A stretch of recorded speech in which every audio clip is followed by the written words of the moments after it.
হে hello everyone, তো Gita taro day থেকে আজকে তোমাদের জন্য কি মেসেজেস আছে সেটা আমরা থ্রু দ্য রিডিংস দেখে নেব। ওম ভগবতে বাসুদেবায় নমঃ। তো কার্ড এসছে secret of secrets.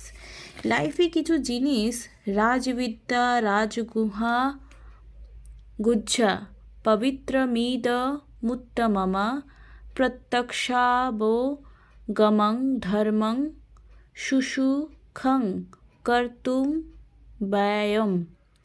Its mean is the king of the education, the rarest of all secrets, the purest knowledge. তো তোমাকে যদি কিছু রেয়ার করতে হয় তো তোমাকে সিক্রেট রাখতে শিখতে হবে, because it give direction, prediction, self by realisation. It is the perfection of religions, it is central of joyful performed.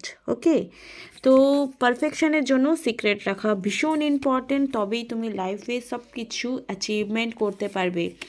হওয়ার আগে যদি তুমি কিছু বলে দিচ্ছ তাহলে তোমার সোল যেটা চাইছিল, ধরো তুমি পাওয়ার আগে যদি ঢোল পিটিয়ে দাও তো কারোর নজর লেগে যায়, রাইটস। এখান থেকে একটা জিনিস বুঝতে হবে যে যে শুনছে তোমার জন্য কি ফিলিংস রাখে, পজিটিভ আর নেগেটিভ।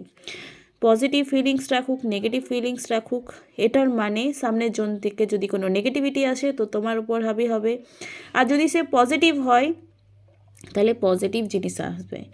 আর যদি তোমার মধ্যে কোনো ফলস ইগো থাকে যে আমি বেশি পারি বা আমি বেশি জানি বা আমারই শুধু হয় আর কারো হয় না, দেন সেই ফলস ইগোর ডেথ কিন্তু ভগবান একদম ঘটিয়ে দেবে।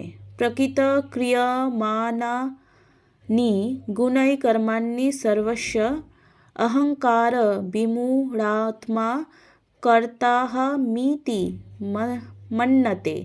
ইটস মিন, যদি তুমি কর্তব্য পালন করার সাথে সাথে তুমি অহংকারী হয়ে ওঠো তাহলে তোমার সেই অহংকারী হওয়া মানে কি ইগো আসা, তাহলে তুমি যেটা করছো মন দিয়ে করছো না, আর অহংকার এসে গেলে যেটা প্রাপ্তি ছিল সেটাও তোমার কিন্তু দূরে চলে যাবে। তো অহংকার থেকে বিমুখ হও আর সিক্রেট রেখে নিজের কাজ করো, তাহলে তোমার লাইফে তুমি যা অ্যাচিভমেন্ট করতে চাইছো সেটা 100% পেয়ে যাবে। Thank you so much.